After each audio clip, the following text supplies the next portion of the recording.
एक शहर में लगातार 3 हत्याओं से सनसनी फैल जाती है। सीसीटीवी के फुटेज से पता चलता है कि हत्यारा एक डिलीवरी बॉय है जो कि खाने की डिलीवरी का काम करता था। उस जगह पर जहां तीसरी हत्या हुई थी, वहां से उस लड़के का आईडी कार्ड भी बरामद किया गया जिसमें उसका नाम बॉब था। उसके ऑफिस में जाकर पता चलता है कि वो एक और डिलीवरी देने गया है और तभी पुलिस को सूचना मिलती है, एक और हत्या हो चुकी है। इस शहर में हत्यारा बेखौफ घूम रहा था और एक के बाद एक हत्या करता जा रहा था। प्रशासन के कान खड़े हो चुके थे। उसे लोकेशन ट्रैक करके गिरफ्तार कर लिया गया और उसे रिमांड रूम में ले जाकर पूछताछ करने पर पता चला कि ये हत्याएं उसने की ही नहीं, वो तो केवल खाने की डिलीवरी देने जाता था। पुलिस के अधिकारी भी ये नहीं समझ पा रहे थे कि सीसीटीवी में तो साफ साफ नजर आ रहा है कि जितनी भी जगह हत्या हुई है उस जगह पर बॉब मौजूद था। लेकिन वो सच बोल रहा था क्योंकि इतना टॉर्चर करने के बाद भी उसने अपना बयान नहीं बदला था। अधिकारियों को कुछ समझ नहीं आ रहा था कि मामला क्या चल रहा है। तभी केस की छानबीन करने के लिए स्पेशल जासूसी टीम को यह काम दिया जाता है और जासूसी टीम आते ही लड़के से पूछताछ करके पता लगाती है कि जिस समय हत्याएं हुई थी उस समय बॉब अपने में होश में नहीं था, क्योंकि उसे वही रहते हुए ये तक याद नहीं कि उन लोगों से बॉब की क्या बात हुई थी।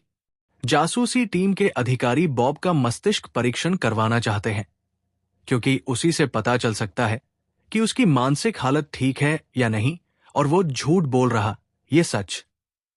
बॉब को हॉस्पिटल लाया जाता है और उसके दिमाग की स्कैनिंग की जाती है। रिपोर्ट में पता चलता है कि बॉब के दिमाग में एक चिप लगी हुई है जिससे उसे कंट्रोल किया जाता है। ये बात पता चलते ही जासूसी समझ जाती है कि जरूर इन हत्याओं के पीछे कोई और है जो कि बॉब को मोहरा बनाकर अपराध को अंजाम दे रहा है, और जासूसी टीम उसके दिमाग की चिप अनुसंधान केंद्र में भेज देते हैं जिससे ये पता लगाया जा सके कि उस चिप का कंट्रोल किस जगह से किया जा रहा है।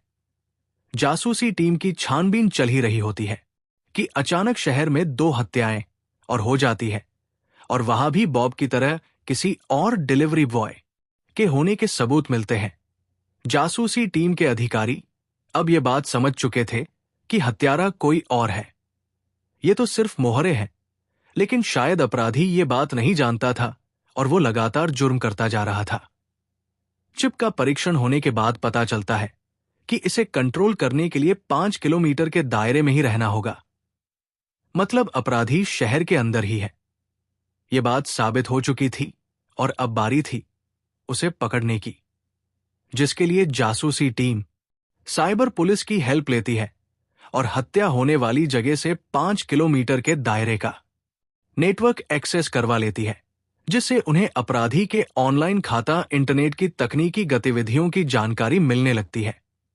जासूसी टीम को कंप्यूटर स्क्रीन पर एक सिग्नल दिखाई देता है जिससे यह पता चलता है कि कुछ ही दूर एक और व्यक्ति कंट्रोल करके एक रिहायशी बिल्डिंग में भेजा जा रहा है, और जासूसी टीम तुरंत उस लोकेशन पर पहुंच जाती है और हत्या होने के पहले ही उस व्यक्ति को गिरफ्तार कर लिया जाता है। लेकिन ताज्जुब की बात तो यह है कि इसे भी बॉब की तरह कुछ याद नहीं था और यह भी अपने धुन में मस्त बिल्डिंग के अंदर प्रवेश कर रहा था, लेकिन इसकी चिप अभी भी कनेक्टेड होती है। इस वजह से उसे कंट्रोल करने वाले व्यक्ति की वर्तमान लोकेशन पता चल जाता है। जासूसी टीम पुलिस को अलर्ट करके उन्हें गिरफ्तार करवा लेती है। हत्यारों के गिरफ्तार होने पर मीडिया की लाइन लग जाती है और सारे शहर में ये बात आग की तरह फैल जाती है। सभी ये जानना चाहते हैं कि हत्यारा ऐसा क्यों कर रहा था।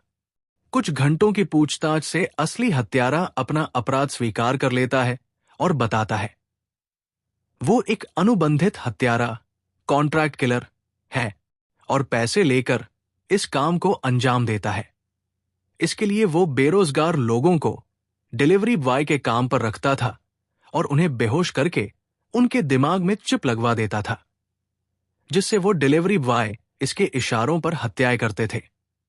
अपराधी के पकड़े जाने पर जासूसी टीम को पुलिस डिपार्टमेंट के उच्च अधिकारियों द्वारा सम्मानित किया जाता है और अपराध की दुनिया का ये अध्याय समाप्त हो जाता है। दोस्तों, अगर आपको ये कहानी पसंद आई हो तो प्लीज इस वीडियो को लाइक और शेयर करें और ऐसी और भी कहानियों के लिए हमारे चैनल को सब्सक्राइब करके हमें सपोर्ट करें ताकि हम आपके लिए ऐसी ही और वीडियो लाते रहें।